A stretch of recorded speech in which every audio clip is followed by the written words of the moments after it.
వివేకానందరెడ్డి గారి హత్య జరిగి 5 సంవత్సరాలు అయిపోయింది.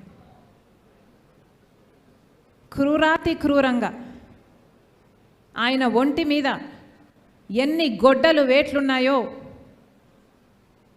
ఆయన ఒంటి మీద రుజువులు ఉన్నాయి. ఘోరంగా నరికి చంపడం జరిగింది.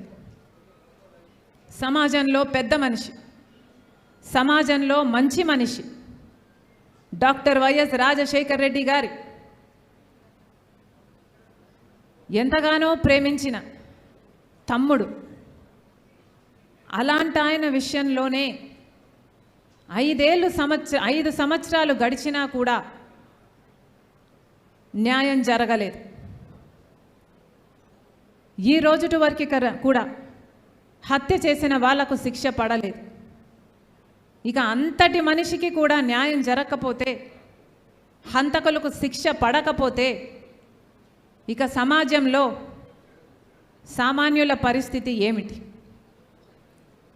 సామాన్యుల విషయంలో న్యాయం జరుగుతుంది అని సమాజం నమ్మే పరిస్థితి ఉండాలి అంటే ఈ పాటికి ఎప్పుడో హంతకులను గుర్తించుండాలి, వాళ్ళకు శిక్ష కూడా వేసుండాలి.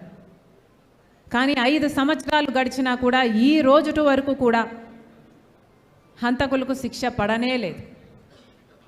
హత్య జరిగిన రోజున మాకు చెప్పిన విషయం, చిన్నాన హార్ట్ అటాక్తో చనిపోయాడు అని. సాక్షి కూడా వివేకానందరెడ్డి గారు హార్ట్ అటాక్తో మరణించారు అని చెప్పుకుంటూనే వచ్చింది. తీరా మేము ఇంట్లోంచి బయలుదేరేంత వరకు కూడా ఇది హార్ట్ అటాక్తో చనిపోలేదు, హత్య జరిగింది అన్న విషయం మాకు తెలియదు.